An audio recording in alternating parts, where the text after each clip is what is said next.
Welcome to The Explainer. Today, we're diving into an absolutely fascinating story of human endurance, self-discovery, and total transformation. We're unpacking the unlikely journey of Phil Kleingold, a guy who decided to tackle the legendary 800-kilometer Camino de Santiago across Spain. But trust me, this isn't just your average hiking story. It's a profound reset of both the mind and the body. Now, to really get why this is so wild, you've got to look at our unlikely protagonist. Picture this. How exactly does a 65-year-old man survive an 800-kilometer trek when he is not only recovering from angina and living with a heart stent, but he also possesses a deep, lingering hatred for walking? It's true. A brutal 80-kilometer forced military march in his youth left him absolutely despising the very act of walking. It really makes you wonder, why on earth would he willingly sign up for 500 miles of sheer physical punishment? Well, okay, let's dive into Section 1, A Heart Patient Begins. Phil was driven by this deep, burning curiosity to figure out who he really was underneath decades of life's accumulated expectations. So he took on the Camino Reset. We're talking 800 kilometers. That is a massive distance for literally anyone, let alone a guy with a brand new stent in his heart. Actually, when he asked his cardiologist if this was even feasible, his doctor gave him the green light, but with a pretty hilarious catch. He joked that he could guarantee Phil's heart function, but only right up to the clinic door. After that, the whole shebang was on Phil, and he was totally responsible for listening to his own body's signals on the trail. So before taking a single step on the actual trail, Phil heads to Saint-Jean-Pied-de-Port in France to get his Credencial del Peregrino. Basically, it's the official pilgrim's passport. Getting this document is a huge rite of passage. Just by holding it in his hand, Phil was instantly linked to this centuries-old chain of literally millions of seekers who had stood in that exact same town gearing up to cross the Pyrenees. Mentally, the journey had already begun. Moving right along to Section 2, Practical Preparation and Pain. Now, getting ready for the steep Pyrenees while living in the completely flat Netherlands? Not easy. Phil was basically hiking on treadmills at max incline or logging miles in the flat Dutch countryside. But during one of these seemingly simple test walks, he got hit with this severe, totally unexpected back pain. Instead of throwing in the towel, though, he went to a professional. A podiatrist gave him some incredibly practical, game-changing advice. Honestly, anyone doing a long hike needs to hear this. Step 1, they found his left leg was exactly 8 millimeters shorter than his right. Step 2, she gave him sports-grade orthopedic insoles to fix that imbalance. And Step 3, she taught him the crucial technique of adjusting his heavy backpack so the weight sat squarely on his hips rather than dragging down his shoulders. This whole thing is just a brilliant example of why prep is absolutely crucial.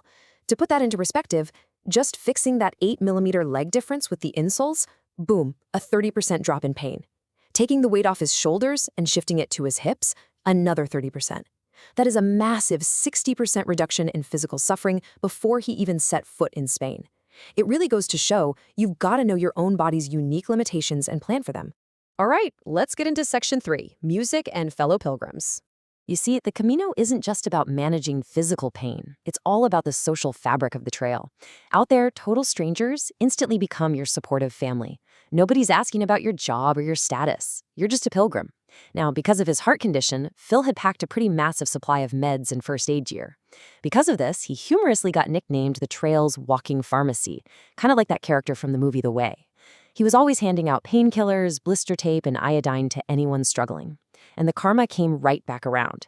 When Phil severely injured his knee on a really steep descent, this Australian couple rushed over and treated him with an ointment that they normally used on racehorses. No joke. It's exactly this kind of immediate, unquestioning exchange of care that really defined the journey. And it's amazing how the Camino bridges these immense cultural gaps.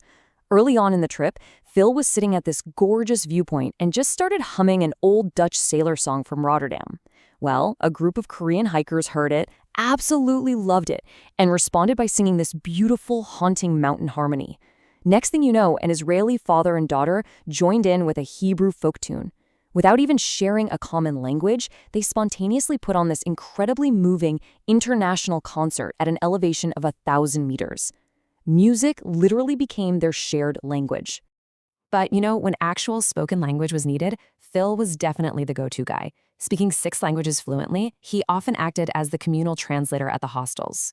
He even broke the ice with the Spanish locals by introducing himself as Felipe el Hermoso, Philip the Handsome, which is a fun nod to a famous Spanish king. But I will say, he quickly learned that after a few too many glasses of the local Rioja wine at dinner, his translations got a bit messy. He'd end up serving this hilarious linguistic cocktail, accidentally mashing German, Italian, English, and Spanish all into the exact same sentence. That brings us to section 4, the emotional meseta. So as the physical routine of just walking, eating, and sleeping became second nature, a much deeper shift started happening on La Meseta. If you don't know, this is the vast, flat, and lonely Spanish high plateau between Burgos and León. There are no majestic mountains here, no cool medieval castles to distract you. It's just stark, windswept emptiness. And what happens is, this environment totally strips away your distractions.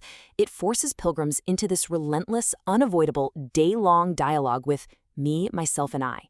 And for Phil, it led to a massive internal emotional purging. During these crazy long, lonely stretches, Phil carried a piece of paper with a poem by Antonio Machado. It goes, Caminante no hay camino, se hace camino al andar. Basically, walker, there is no path. The path is made by walking. The endless rhythm of just putting one foot in front of the other forced Phil to finally confront these decades of deeply buried memories, betrayals, and traumas that he'd locked away since childhood. He actually found himself breaking down in tears quite a bit, finally processing all these heavy emotions he had ignored for years. Which leads us perfectly into section 5, the journey is the destination. Ultimately, this entire physical trek served as a living, breathing metaphor for letting go. Because it was never really about the destination of Santiago, right? It was all about what happened along the road. When you contrast the burdens of the trail, it paints such a powerful picture. Yeah, Phil suffered torn knee ligaments, awful blisters, and even some terrifying heart rhythm disturbances. But you know what? Those were temporary, fixable. The real weight he was carrying was the emotional baggage, the unprocessed trauma, the past betrayals, those endless negative thought loops.